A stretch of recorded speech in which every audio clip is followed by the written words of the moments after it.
Alright guys, Rooster here in Tennessee. Got a video for you here, used piece of equipment. This one might be sold to a friend of mine, a repeat customer, buys a lot of stuff from me.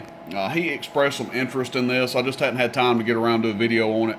But he had told me he might be interested in it. So it may or may not be sold. If it's not sold, I will put in the comment section that it's available. This will not be listed on the website.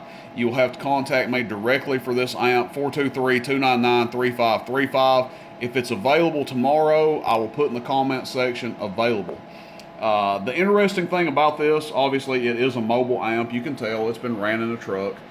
Or ran in a mobile rather. It's not perfect by any means. It looks like it's been ran in a mobile. It has all Toshiba 2879s in it. It's got 4 in the output section and 2 in the driver section.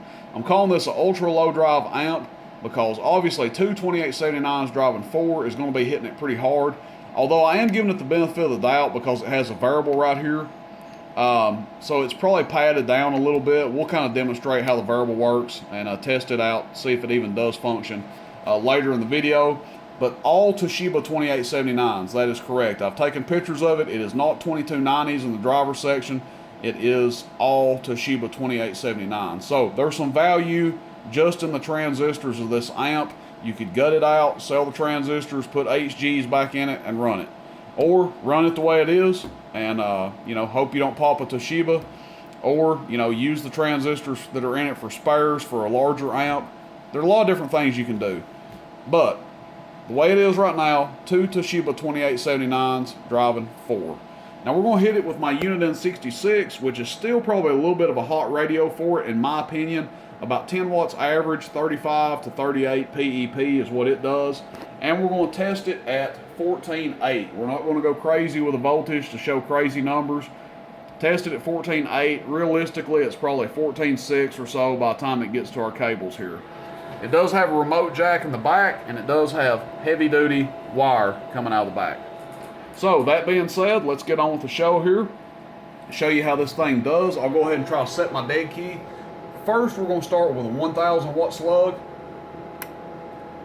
So we're looking at the bottom scale, and that's about a 180 watt dead key, which I feel pretty safe about. And we're just going to give it an audio, bottom scale. Hello. Hello. Almost 500 average. I'm not surprised to see that number at all.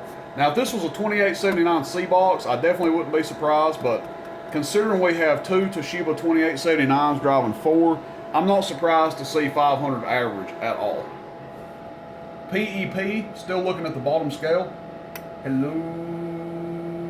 Check 1, 2, 3. Now you can talk in it, audio in it, whatever you want to do. That's putting the 1,000 watt slug in the corner. So what I'm going to do, pop it out, and we're going to put the 2500 in.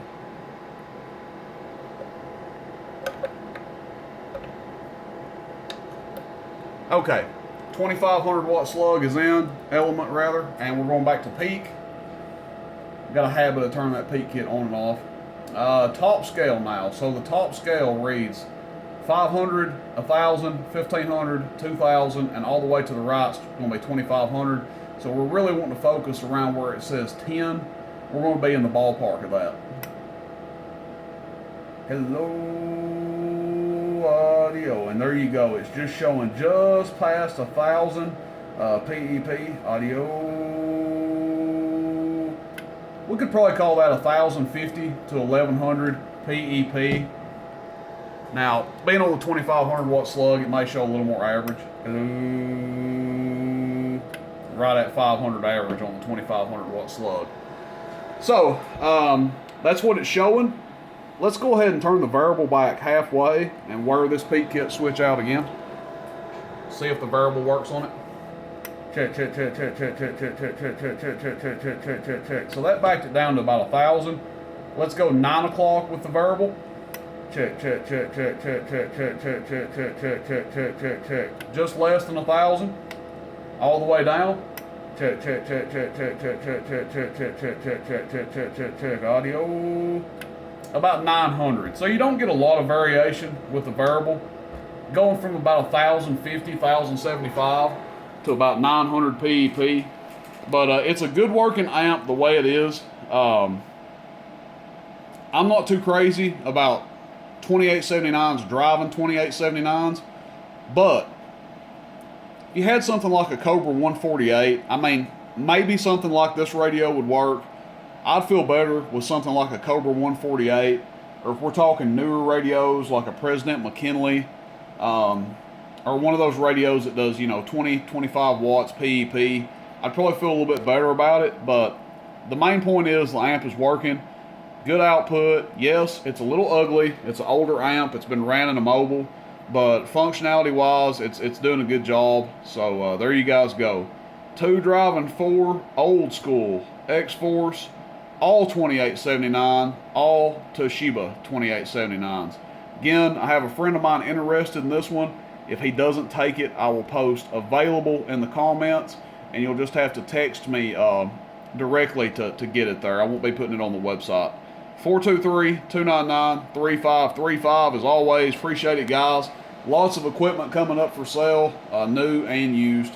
Rooster in Tennessee, roostercb.com. Catch you guys out there. See you, bye.